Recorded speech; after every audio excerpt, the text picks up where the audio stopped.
was truth in journalism, where brave men and women gave voice to the voiceless. But then the corporations bought the journalist, poisoning the news that we are fed. With those tainted sources, all we ever ate was a steady diet of status quo. This hijacked narrative hid the truth of mass suffering, injustice and corruption throughout our land. Status quo, status quo, status quo, status quo. To expose this shift to oligarchy came a band of honest journalists. They left the studio and hit the streets to give the microphone back to the people. From sea to sea, the people were empowered to share their truth. Their voices no longer stifled, reclaimed their power. Join the media revolution now.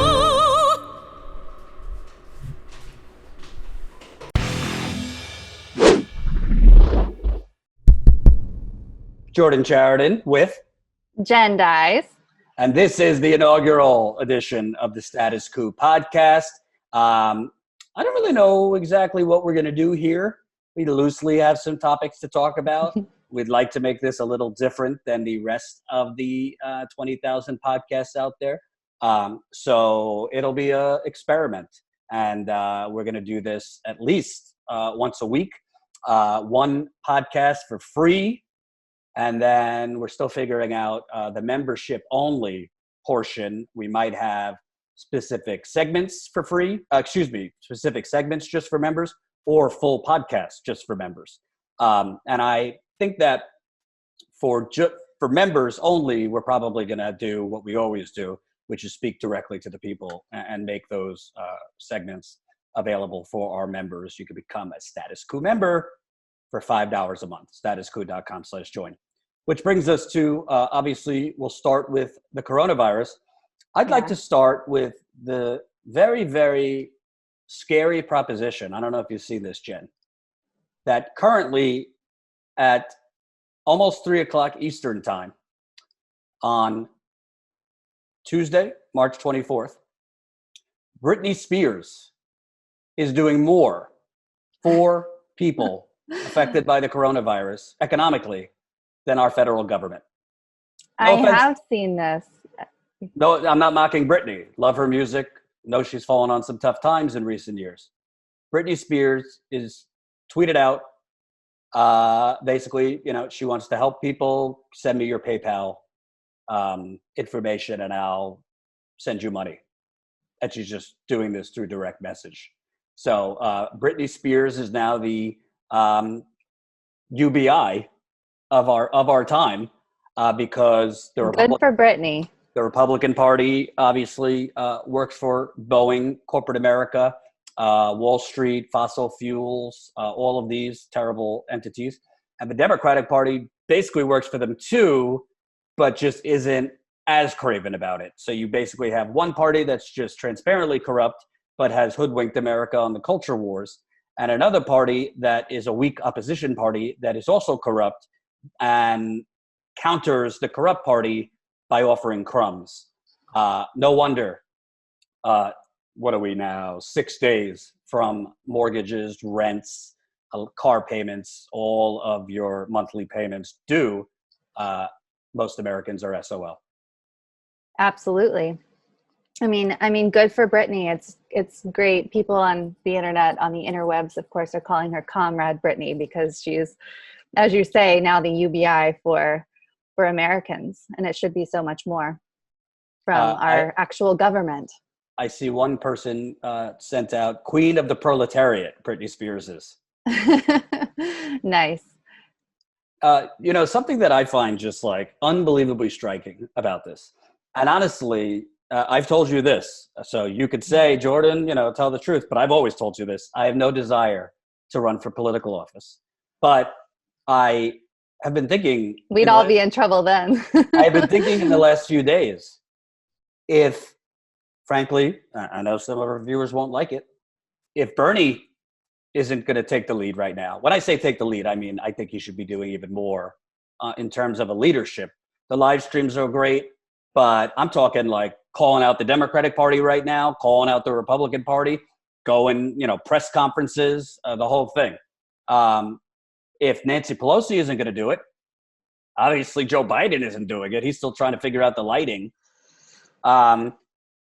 Trump, I'm sorry to boil this down to politics, but Trump has just, for anyone with like just an ounce of, I guess, lack of a better word, balls, women too, figuratively, obviously, in the case of a woman, anyone with just an ounce of balls here, Trump is just giving you layup after layup after layup after layup, yet to just demolish him because it's a disaster, the federal response. Yet his approval rating is going up. Right. How is this possible? Let me just read and get your thoughts. If you're one of the 12% of adults who get their potential political news off Twitter, you might think the coronavirus pandemic is the end of Donald Trump's political career. He seems to be getting slammed left and right on the platform for his response. But while the president's position for reelection is perilous and could worsen, Trump's been weathering the coronavirus pandemic decently in the polls so far. I looked at the pollsters who conducted multiple polls in March among registered voters. I broke down the month into 8-day periods. Here's what Trump's net approval is, averaged in each of these periods. Basically, in the last few days, he's down 7 points, but he's still, plenty of Americans are approving of the job he's doing, handling the coronavirus pandemic. In the Monmouth poll, 51% of voters say Trump is doing a good job dealing with it. This echoes an Ipsos poll that showed 55% approved of the job Trump was doing. So just to lay out to the audience, if you haven't had TV on or whatever, just in the last few days, Jen, he basically said, yeah, I'm going to bail out my companies. He basically is now, basically he won't authorize the defense appropriation bill. I might be misstating what it is, that he could easily enforce. It is defense power that we could be manufacturing the ventilators, masks, all those things in bulk, like right away. And now you see the doctors behind him. Anthony Fauci, who has been the lone voice of reason, is not even behind him anymore. I guess they're not letting him in the press conferences anymore. The woman who is his coronavirus, I don't know if she's the czar. Yeah. You see her watching behind Trump, and she could hardly keep that fake smile because he is directly going against what the medical experts are saying. He is basically saying, well, if we got to just gamble a little bit here, we got to gamble as far as reopening the economy because we can't keep the economy down. Going against medical professionals. Yeah. Why is it that Trump is going up in approval?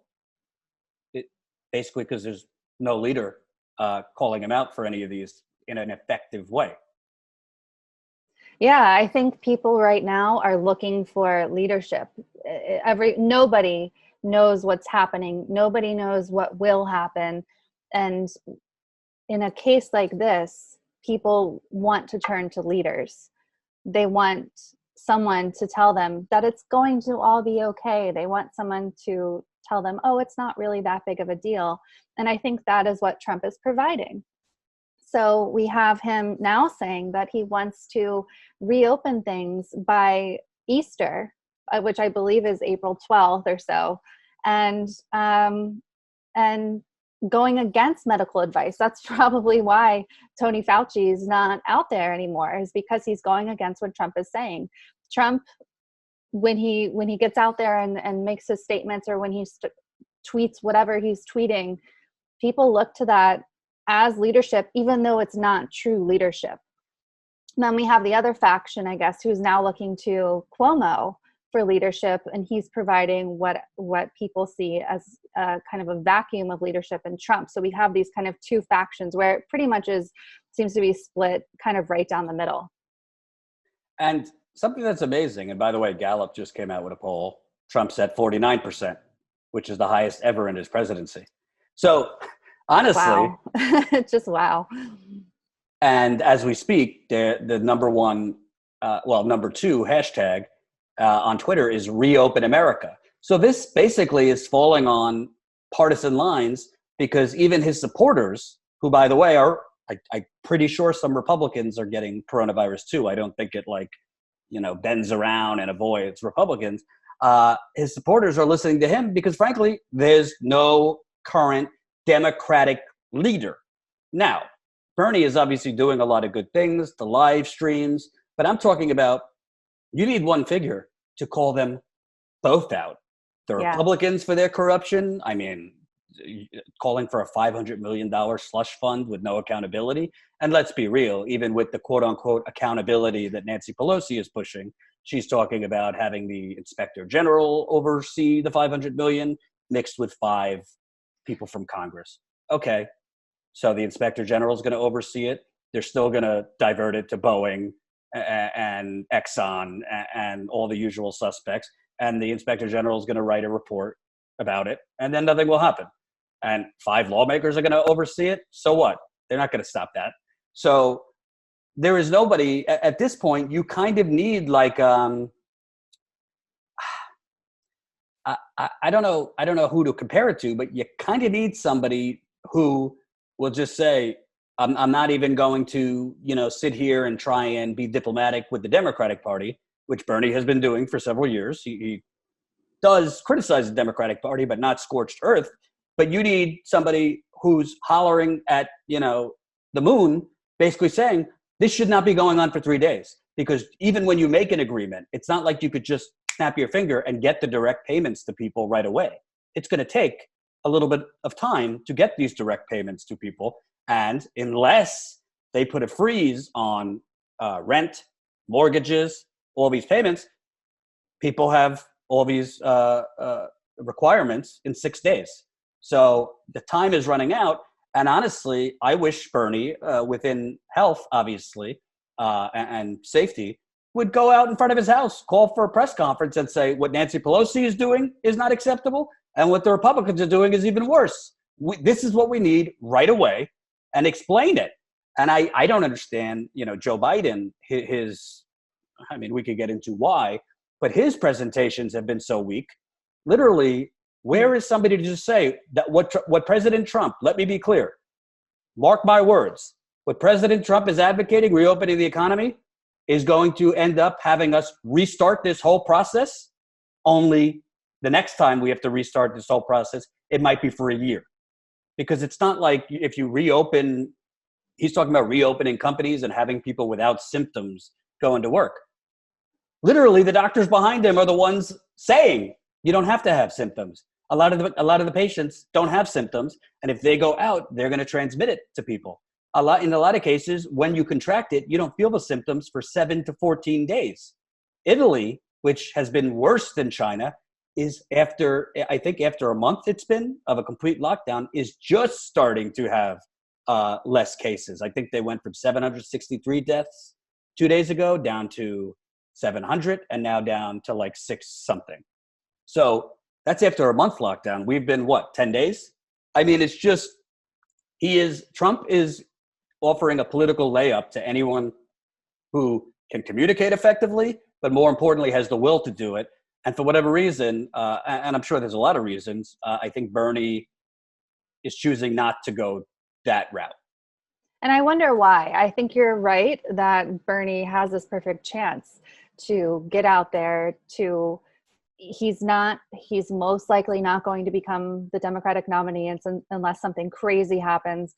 But he still has a huge platform. He still has this audience of people who are ready and waiting to listen to him.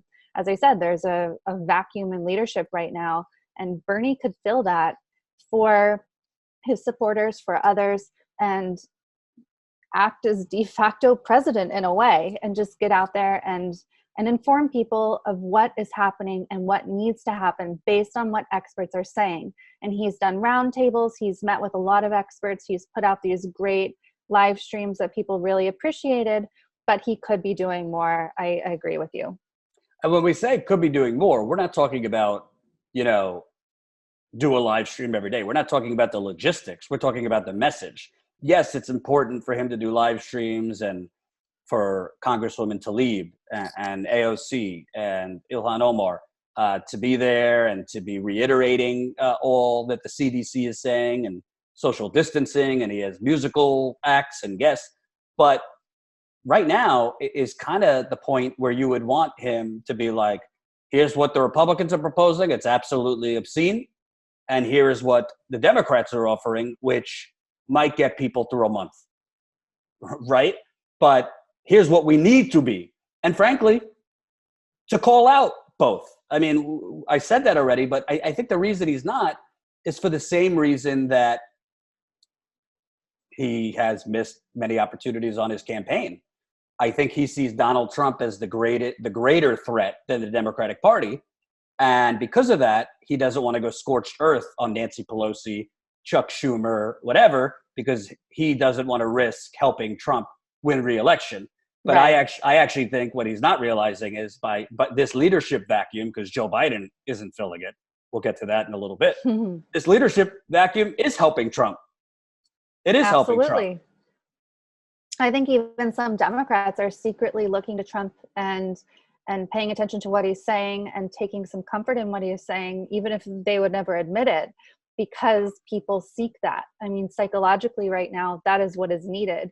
And if the only options are Trump or Sleepy Joe, what are you going to do? It's really scary. Right. And I also think that, turning to Biden, I think that, listen, everybody has a different point of view. To me, I think that there's about a 4 to 5% chance that Bernie, talking because he hasn't dropped out yet, can win the Democratic nomination still. Very, very small chance. But that chance can only happen if Bernie was still actively campaigning against Joe Biden, which he's not. What I mean by that is he's not criticizing Joe Biden at this point.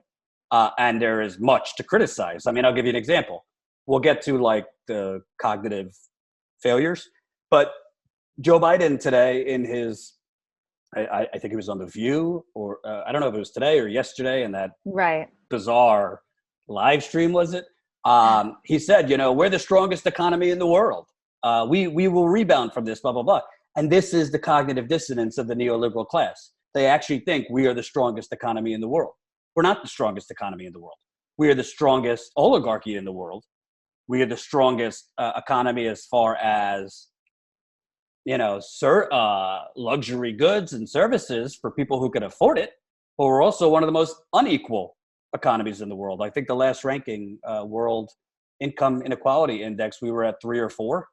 So this is something, if I was running against them, I'd say, I don't know what, before the coronavirus, people were hanging by a thread, and you're now saying, oh, we're the strongest economy in the world, we'll bounce back from this.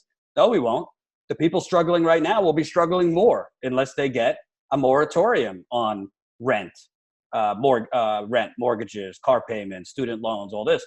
And why won't the Republicans or Democrats call for a moratorium? Because their donors are the same banks that own all those things, and the banks won't allow it. That's why. And you don't really hear this messaging from Bernie, but Biden is giving you all sorts of ways to go after him. Maybe Bernie thinks now's not the time to go after this and that, but I think people are looking for leadership. I really do. And if he was still trying to win, over 50% of the states have not voted yet. Do you think he's still trying to win? No. I agree.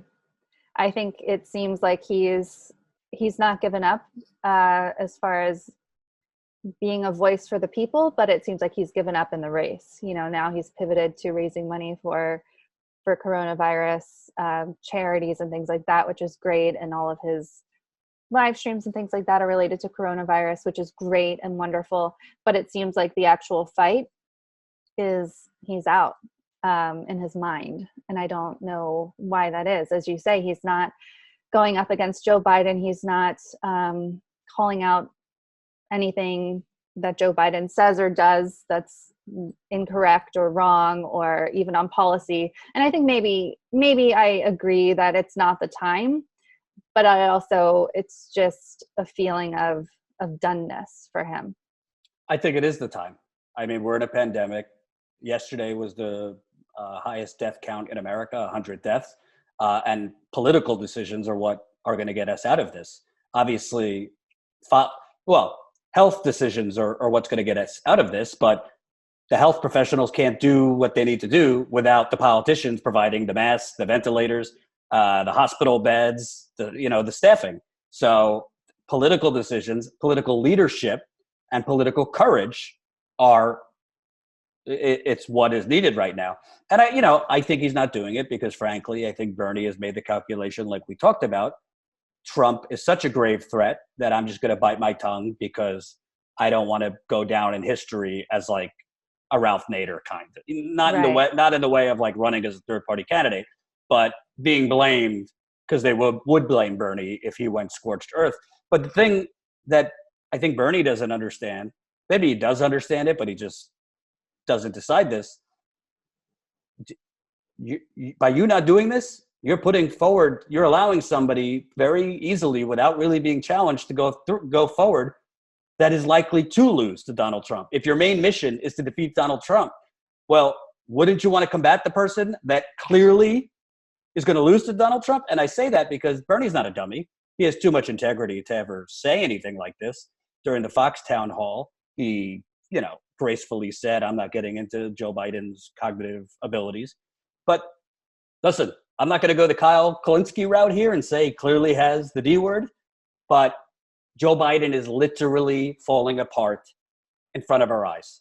Yes. You and I, Status Coup has been leading the charge at this point, 6 months to a year, saying we're not doctors, we're not going to diagnose him, but there's clearly something off here.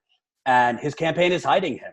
That's why it is, 5 days went by between him winning those 3 states that should have never held elections, by the way, and him doing a live stream, which was a disaster. Why do you think that is? Why do you think it is that he literally on his live stream fell apart when his teleprompter went down? His brain discombobulated. This is clearly, I don't know the proper medical term, but it's something management. His campaign is exercising something management to manage whatever is going on with Joe Biden. And it's evident to anyone with a brain watching, and it just seems to be getting worse, yet the media, the Democratic Party, and by Bernie not saying anything, which I get, it's kind of just like land of make-believe. Let's close our eyes and hope for the best come November. Well, as we've talked about, and as Michael Moore talked about on his podcast, in talking to Michael Moore has spoken with Democratic Party leaders and DNC leaders and people in the know, and everybody knows it. Everybody's talking about it. This cognitive decline of Joe Biden. No one can diagnose him, of course, but Michael Moore reported that there are plans in place to just have a great VP all ready to go, which is not really a plan and is putting our democracy at risk. We don't really have a democracy, but putting the illusion of democracy at risk. And we've spoken to other people in media who are in mainstream media and who would never come out and say there's something going on. If this were Bernie Sanders, this would be headlines absolutely everywhere. But because it's Joe Biden, nowhere to be found. But anyone with eyes can see it. Anyone who is not in denial can see it. There's something wrong with Joe Biden. Can I say, and teasing stuff like this will maybe be for the members only portion of the podcast, but this time it's free for everyone. Where was I? This was New Hampshire. I was in New Hampshire. Statuscoup.com/join. Yes, statuscoup.com/join. We have no money from the fossil fuckers, no money from the big banks, no money from big real estate, no money from Silicon Valley, and of course, no money from Wall Street. We are funded by you, statuscoup.com/join. $5 a month, you can make it happen. And even we're being affected by coronavirus. I mean, obviously, our health is okay, knock on wood, but we're losing memberships, and people are emailing us, so sorry, love you guys, but I just got laid off. So we understand. We understand for sure that even, this is hitting the working class, which is our viewership, the most. So we're hoping for those that can afford it, $5 a month, statuscoup.com/join. But I was at a New Hampshire rally during the primary, And I won't say who, but there was a Washington Post person there. And I passed by this person and I heard this person talking to another person. I don't know who they were talking to. I don't know if it was their colleague or whatever, just being like straight up, like, it looks like Alzheimer's to me. And I heard them say like, yeah, my grandpa, that's how he started off. So this is being talked about. I talked to Crystal Ball a while ago, and she was telling me like, yeah, people are talking about it. I'm hearing about it from people, and people meaning like people in this town. So it's like a not so hidden secret. And you literally had his wife, strangely, on Tuesday, after he won Arizona, Illinois, and Florida, he gave a response victory speech, obviously a little awkward just because it was a digital with no audience because of coronavirus. But it's almost like when he finished the speech, I don't know if he was like waiting for a signal from like the stage hand, like, all right, we're done. But it looked like he just like froze and like didn't know what was going on, forgot where he was. And his wife came out almost like he was a patient and like hugged him and kissed him and he was like, oh, hi. It was just bizarre to watch, and it makes you wonder. And then when she walked off, she walked out of the frame, and then she said, Joe, real softly, to like continue calling him over. He didn't get it. I mean, honestly, call me cynical Susie here, Jen, and you know I'm a cynical man. I think the Democratic Party is just trying to get their goal, which is to get Bernie out, drag Biden's politically lifeless body. I mean, not literally, we don't want him to die, body, and just, if they have to, replace him with somebody else at the convention. Anything to stop Bernie.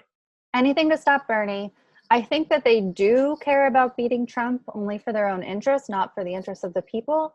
But as long as they can get a warm body to convention, that's all they care about. And there's no disputing that in my estimation. It's just clear. It's so clear. There's something wrong with him.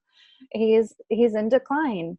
And it's really sad to watch. If you listen to his speeches from Obama years versus now, it is sad. If you're a human being with feelings, even if you don't love Joe Biden, which I do not, it's really sad to see someone in decline. And I have to wonder about Jill Biden. She's a doctor.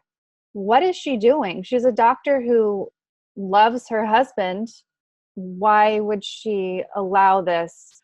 The man clearly cannot make decisions on his own at this stage. So I wonder what the people around him are doing and how they could be, in my estimation, this cruel to let this go on.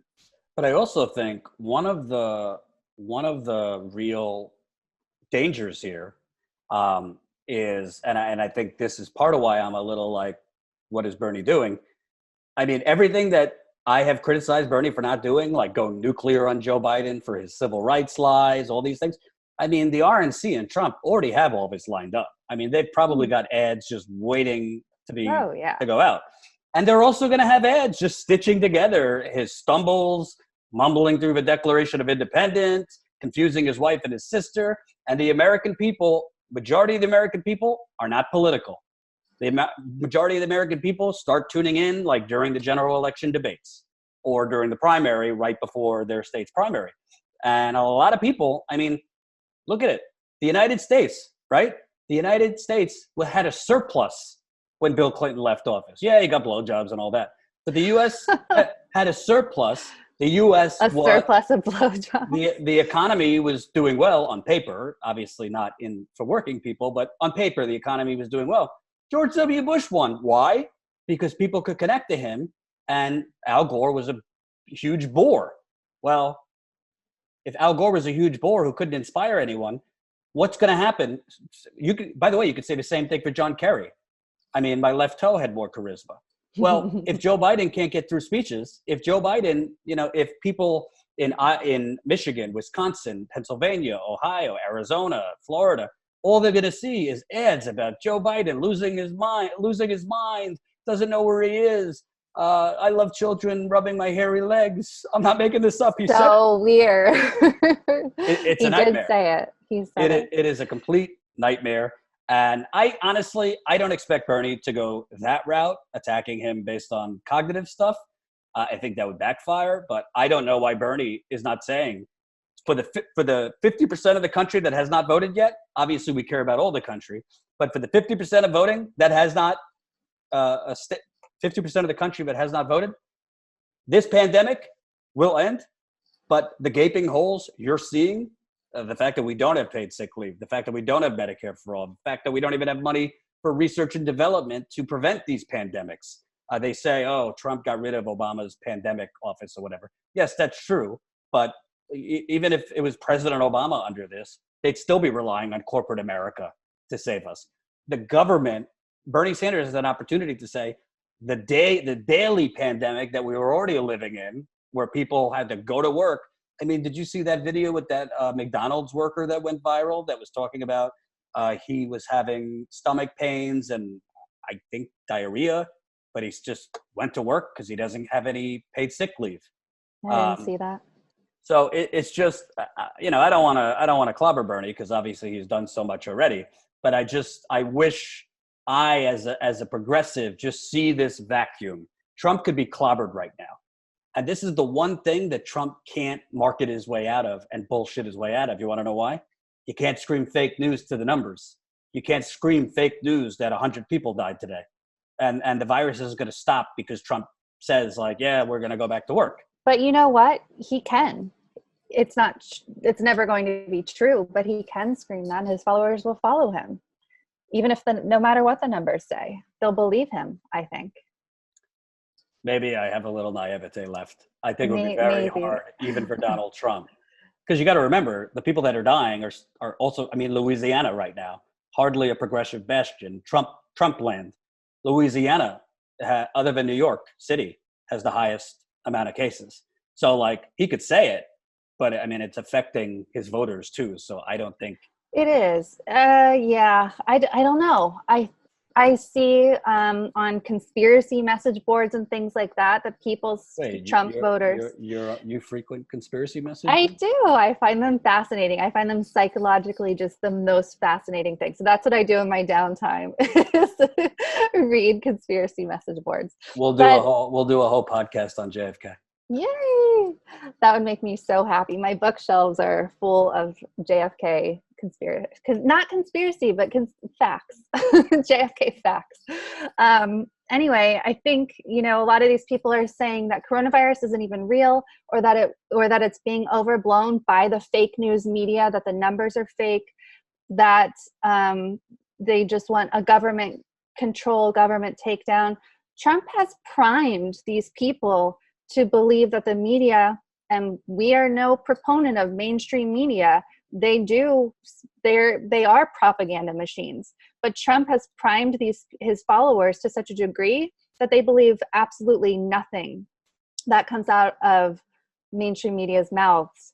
And if you have to remember, there's QAnon people. There are people who believe such wacky things that are so out of this world. There are flat earthers out there.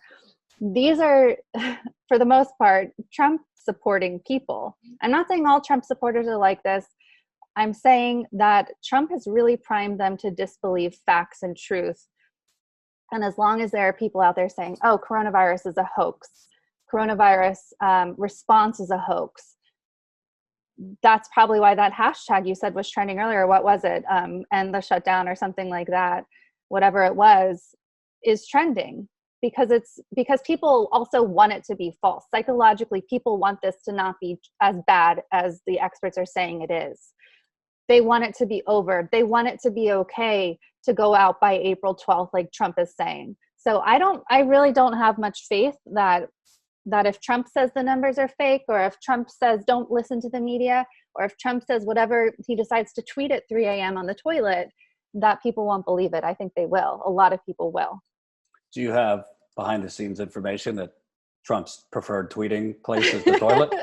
I do not. I just, in my mind, it's Trump getting up, leaving orange dust on the toilet seat as he exits the room. And by the way, as you said that, the United States has just crossed 50,000 cases of coronavirus. Wow. And according to Sean King, I assume he's right, is currently on pace to overtake Italy and China within the next 2 weeks. And literally, Oh, you have the president of the United States say, hey, I think we're ready to go back to work by Easter. I mean, it's crazy. It's crazy. And by the way, what drives me crazy, Colin could edit that so we could use it again, that sound. You know, Joe Biden during the debate is like, look at Italy. They got single payer and they're a disaster. First of all, part of the reason that Italy's numbers skyrocketed is because they have enough tests. Why do they have enough tests? Well, not right off the bat, but they got enough tests very quickly because they have universal health care, you fucking idiot. Secondly, it has it had nothing to do with the fact that they're a single payer country. The fact is they waited too long to lock down the country. Yeah. Just like we have not locked down the country. We have various states doing shelter in place, this and that, but the majority of the country is not. And thirdly, Italy has 60 million people. We have 330. If Italy, after a month lockdown, is just starting to see the cases, the amount of deaths go down by day. After a month lockdown, we have, I don't know the math, 330 compared to 60 million. That's got to be at least triple the population size. And we have had not even a full lockdown like Italy did. Israel's doing a full lockdown. Other countries are doing a full lockdown, and they're enforcing it. Police are enforcing it. So I think we are going, what's going to happen here, I'm not trying to fearmonger, but this is just math. It's not like coronavirus is a different shade in America. It's the same type of contagious virus. We are going to have way worse of an outcome, unfortunately, than Italy. I also think our people are just at the start more ill than Italy. We have more obesity and those kind of things. So I think honestly, and I saw one person write this piece, I think Mehdi Hassan for The Intercept. I don't agree with it, but it's close. He said Mike Pence and others should invoke the 25th Amendment because at this point, Trump is going to get people killed. The problem Explain with that for people in case someone's not aware. Yeah, the 25th Amendment is an amendment in the Constitution that would allow, I think, the vice president and a certain number of cabinet officials, if they all invoke it and agree, it could remove the president. I don't know if it has to be all the cabinet. I'm not sure about that. So in normal circumstances, I would say no, because I actually think Mike Pence is more competent than Trump and just as radical, just doesn't tweet it and say crazy shit. He just does crazy shit. Yeah. And in this case, I don't know. He's like a fundamentalist Christian zealot, so maybe he would think just pray it away. So would he be better than Trump? I don't know. But I do think it's close because Trump's not a sociopath. He's a psychopath, in my view. So I just don't know. It's basically like shoot yourself in the head or drink the poison. Those two options. My gosh. Yeah. I don't even know what to say about the possibility of Pence. What I do know is that a lot of these religious people, like Liberty University, for example, is ignoring orders or suggestions, not direct orders, but suggestions, and they're going back to school. Falwell is having them go back to school. That's the Pence style of Christianity, are these people. And then you have other GOP members who are going on TV and saying, it's okay if grandma dies. We need to keep the economy going. So I don't know that removing Trump would necessarily make it better at all. At least Trump is kind of swayable depending on who spoke to him last. Oh, it's just... All right. Want to move on to something else. Listen, we gotta talk reality. It doesn't look like Bernie's going to win. So that begs the question, where does the progressive movement go from here? I have a long-winded take on this, but I think there's two options. Wait, you being long-winded would never, that's not possible. Right. Statuscoup.com/join. By the way, I don't know if people account for such things. If there's a world record, we should really apply to Guinness. I think some of the live streams I've done on the campaign trail are the longest live streams one person has done in independent something Absolutely. Yeah, for sure. Absolutely. No I one mean, else has done a 6-hour stand up. Like, no. weren't the ABC crew when you were live for like 2-3 hours in Detroit, like marveled? They were shocked. So I was, compared to Jordan's 6 hours, I was only live for 2 hours, partially because he lost Michigan and everyone was sad. Right. But I was just live for the straight 2 hours. It was a normal thing for Status Coup to do. And the ABC crew came over afterwards and they were like, this guy, I don't know, I guess I shouldn't say his name, but this guy who you see on ABC News all the time, he had been doing, he was nice. He was very polished and like GQ polished, but he came over and he had, so all through the night he had just been doing like 1 minute stand-up videos, and then he'd go like have another beer or like eat some more appetizers and just hang out. And then he'd do another 1 minute and go. Like, this was all night, so we were there for probably 3-4 hours in total.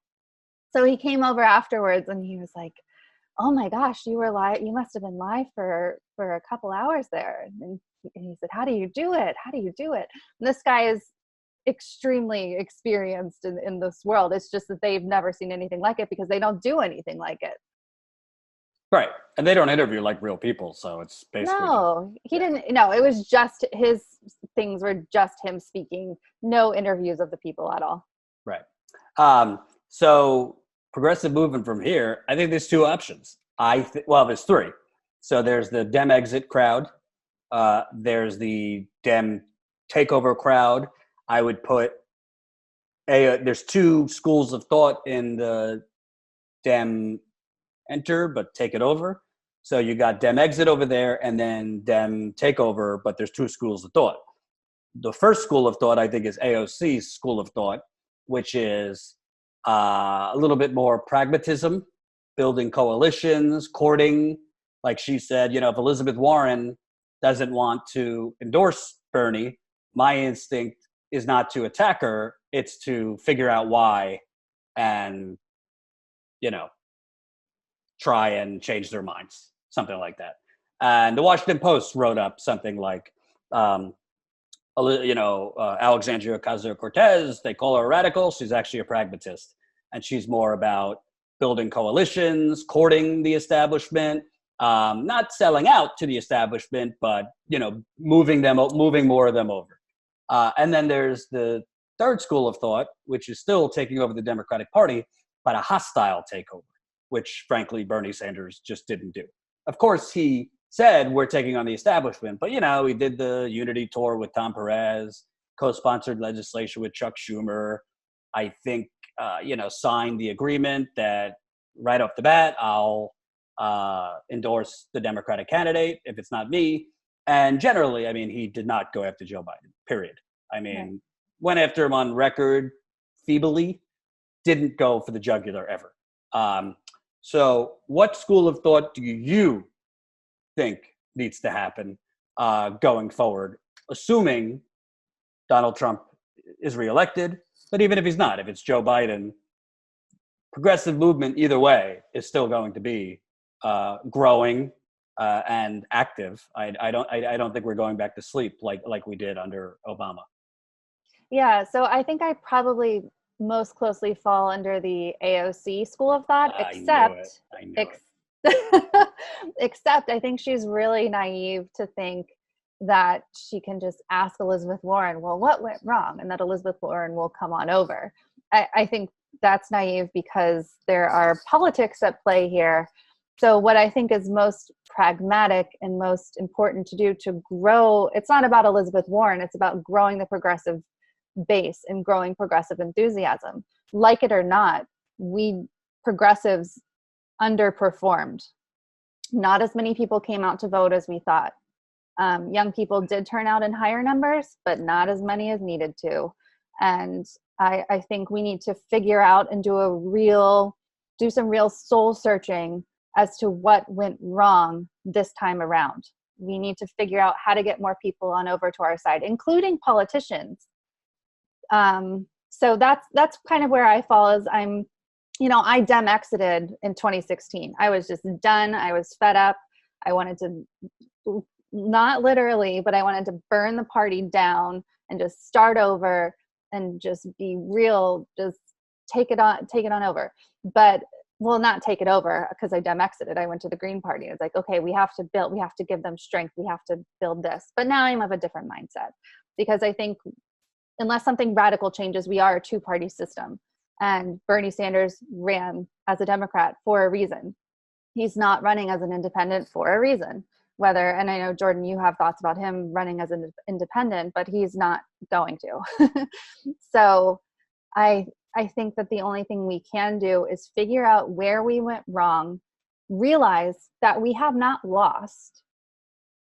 The people right now are realizing how important Medicare for All is. Medicare for All is no longer considered to be radical.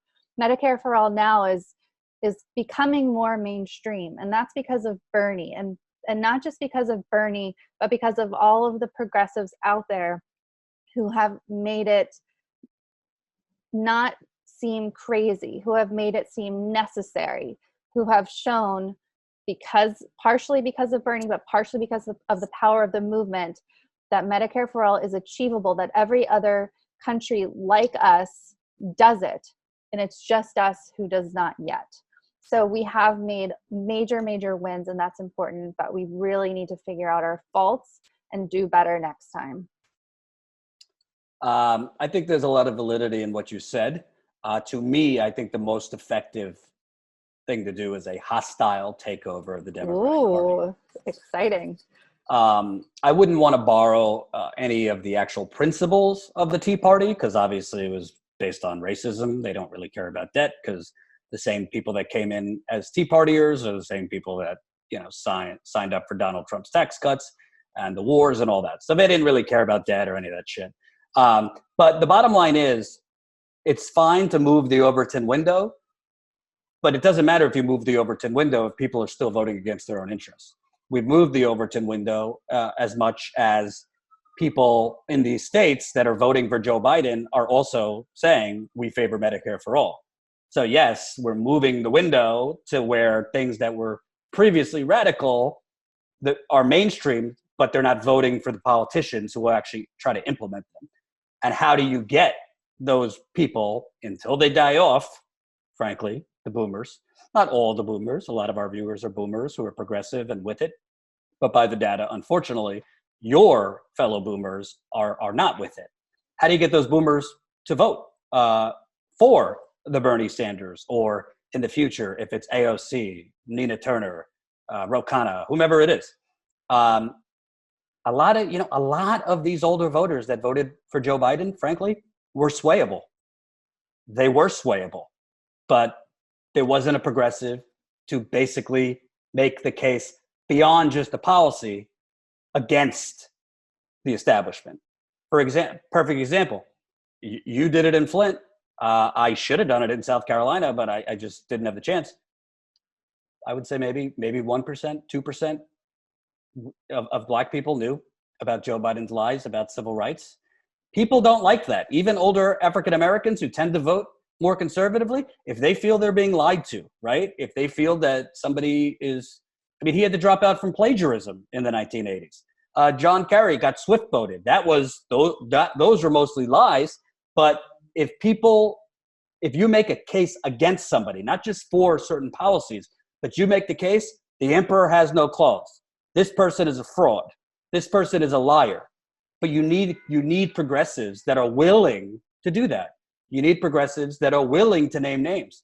The New York Times article that was like a debrief on quote unquote what went wrong with Bernie's campaign, it pointed to one progressive that I think checks all these boxes.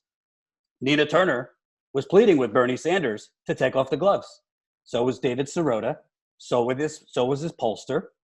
Whatever. We won't get into, we know Bernie chose not to. Nina Turner was pleading for Bernie to start going at Joe Biden on everything from the civil rights stuff to Social Security, harder. Not just mention, your record is this, that, but really go for the jugular. People say, well, what do you mean go for the jugular? He brought it up during the debates. Well, it's not enough just to say he voted for bad trade deals.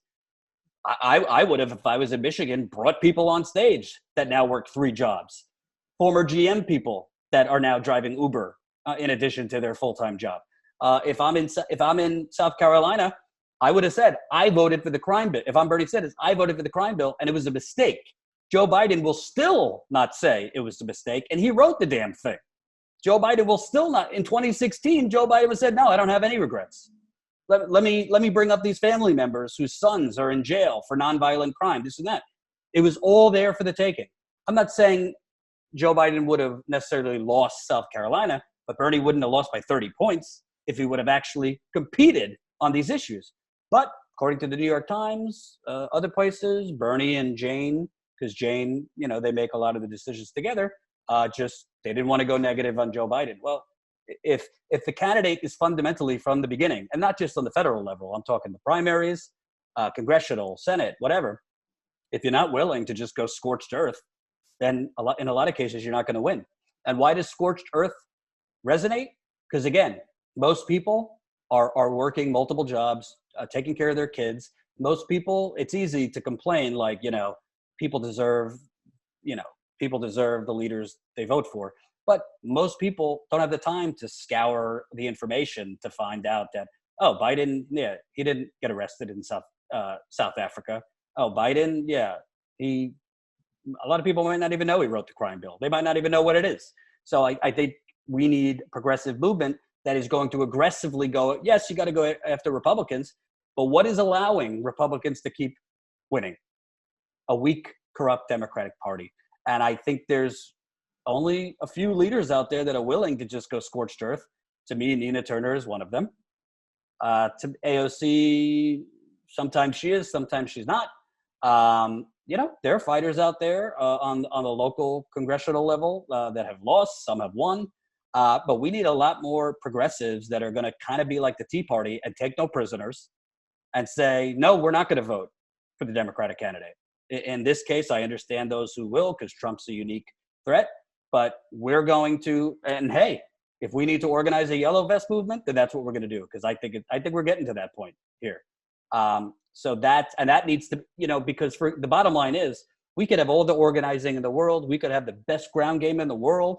But people need to realize most people, the most they pay attention to before they vote is the debates and CNN or MSNBC. So if we don't have candidates in their stump speeches and during the debates that are just going scorched earth, we're going to keep losing. That's what I truly believe. I agree with you. I think both things are needed. And as part of the assessment of what went wrong, I think that would come up. And I think Nina Turner, I'm trying to imagine her in that position in presidential Democratic debates. She would be complete fire. She would go after what's wrong. She would fight for the good policies, but she would also fight against the bad corruption and the bad decisions of the Democratic elite. So I think I like to look forward to the future, because it is depressing for me personally as a Bernie supporter that he's most likely not going to win the nomination, but we still have hope. We still have the people, and we still have people like Nina Turner who could very easily run in the future. Yeah.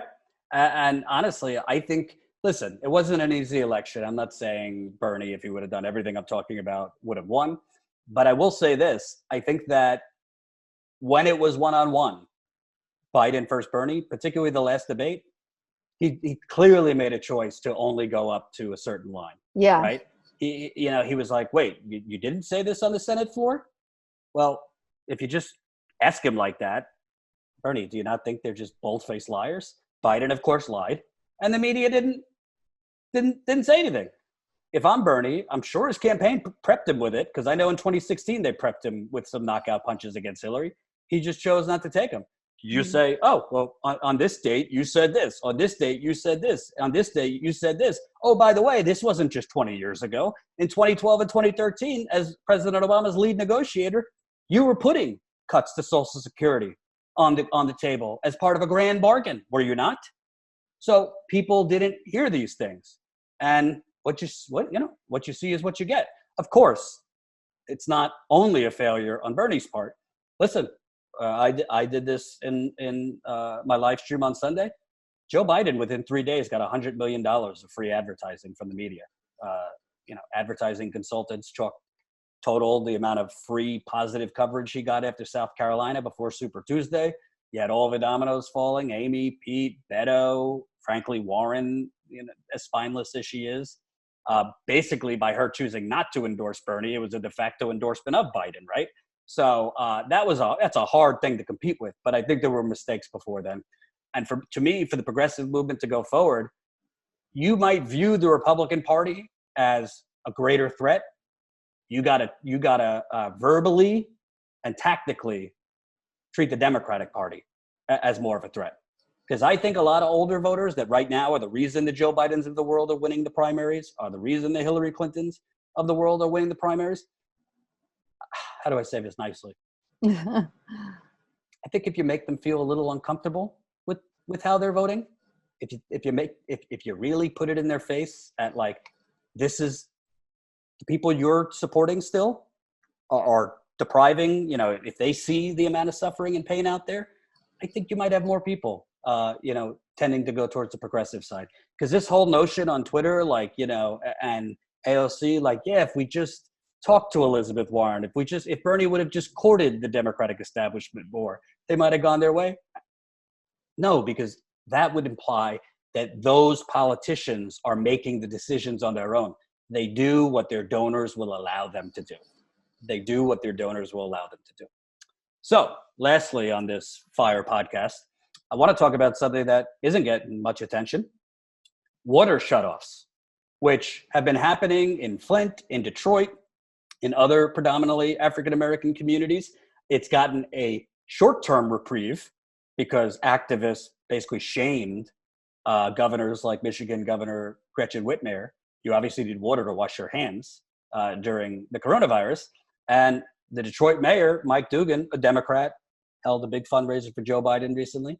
He was still going on with water shutoffs until Whitmer stepped in and placed a moratorium statewide on them, only because she was shamed by activists. And I think Bernie said something before the Michigan primary. But it's temporarily, there's a freeze. But as soon as the all clear comes that, coronavirus is declining, this and that, they're going to start shutting people off again. And there's two schools of thought. On one end, a lot of the water in these places are crappy, and as we've been reporting, contaminated. So, it's not exactly like if their water gets turned on, it's necessarily safe. But if you're poor in Detroit, if you're poor in Flint, if you're poor in Milwaukee, Cleveland, these other places, you need water to bathe your kids, right? You need water to cook.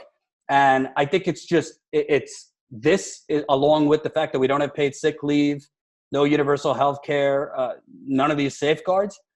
It's kind of like, okay, so this is an emergency, so we'll temporarily give you back the water. It's not like they're not paying because they're at the casino instead. They don't have enough money for the water. But then when the coronavirus is gone, the mentality is totally going to shift. Oh, it's not an emergency anymore. So the fact that we're going to leave all these people without water in Detroit, Flint, and these other cities, that's not an emergency. That's just price of doing business of the United Corporations of America. Yeah, it's really sad, of course, for so many reasons. But what a lot of people don't realize is that water shutoffs don't just impact the person who has had their water shut off. One of the problems that people in Flint saw was that water shutoffs impact the actual flow of water so that it's able to do what it's supposed to do, and it can lead to things growing in it. It can lead to making it less safe. It causes so many problems for everybody, not just the one person. So it doesn't make any sense that these people have to be shamed into doing what is right by not shutting off water. Water is a human right. Water is a necessity. I just can't. It's unfathomable that this Democratic governor, Whitmer, had to be shamed into it. And that, yeah, you're right. As soon as the coronavirus threat goes away, it's going to be all over once again. It's going to happen once again in these shutoffs. Right. And by the way, shutoffs, but also there's a lot of people that might have gone to the doctor thinking they have coronavirus, had similar symptoms, maybe because they didn't have tests. They sent them home, blah, blah, blah, blah, blah. They're going to get charged for that doctor visit or that emergency. I mean, I've already interviewed people that were charged that didn't have insurance, and they were told, well, we don't have the tests, so here's what you do. They've already received, one guy received $200 bill and probably going to get follow-up bill. I'm still getting bills for my back surgery a year ago, and I had insurance.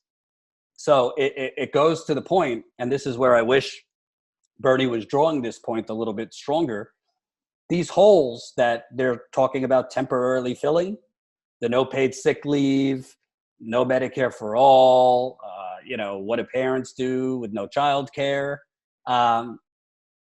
It might be a different level of emergency after like coronavirus, but it's still an emergency for everyday people if you don't have these things. And most people are getting more sick because they're forced to go to work when they're sick, right? Because they're not getting paid if they don't. So I think it's important that independent media keeps covering these things. And I think that's kind of what we do as Status Coup. We bring out the silent emergencies and make them a lot louder. I think, that's good branding right there. It is very good. We don't go into communities when something is already breaking and like all the cameras are there. We go when no one's there. And that takes a certain vision to identify what are those emergencies that people like the ABC anchor that was marveled by you going live for 2 hours. They don't see it because frankly, they're not paid to see it or care for that matter. So that's the deal. I think this was a good first podcast. What do you think? Yeah, I think it was great. We will take your questions, comments, concerns, complaints. I'm sure people will say, stop harping on Bernie. Don't I'm getting that sometimes. But also we can't be, Bernie bros and gals too. We got to be journalists. And with that comes criticism if it's warranted. I say never trust anyone, a commentator, a journalist, who are always all good or all bad towards anyone. Because there are a lot of people out there. There sure are. That are, kind of, what do they call stans? Yeah, stans. For certain politicians, which I think is dangerous. So we're going to be tweaking the formula. We will have content, podcast content just for members too. I think we'll start off with, a couple free episodes and then also be doing premium ones. And hopefully we could get our level up to Chapo. What does Chapo make, like $150,000 a month? Oh my gosh, they have zoomed out. Yeah, I think it's $150,000 a month now. So we'll get there. If Chapo happens to be listening, we'd be happy to come on and promote our new podcast. But in the meantime, those premium episodes are going to be super juicy. So statuscoup.com/join. And I'm sure in the premium episodes, maybe we should do it now. Start sending in your questions to us now. Because we could answer questions in some of those premium episodes. info@statuscoup.com. Ask your questions, whether it be about politics or whatever you want to know, behind the scenes stuff. We are here to answer your questions. And actually, that's one thing, Jordan, that I didn't mention yet is I want to have a place where people can call and leave voicemails of questions, and then we'll play those and then answer them live on air. Only for premium members, $5 a month. That sounds like it requires tech to do all that. It's so easy. I already figured it out. I don't have to do anything with it? Nothing. Okay, perfect. All right, cool. Bye-bye. Bye. Hope you enjoyed that last video. Hop on over to statuscoup.com where you can sign up for our email list and become a member for as low as $5 to $10 a month. Membership is how we grow. That's statuscoup.com/join. And remember, join our email list so we can grow the revolution with you.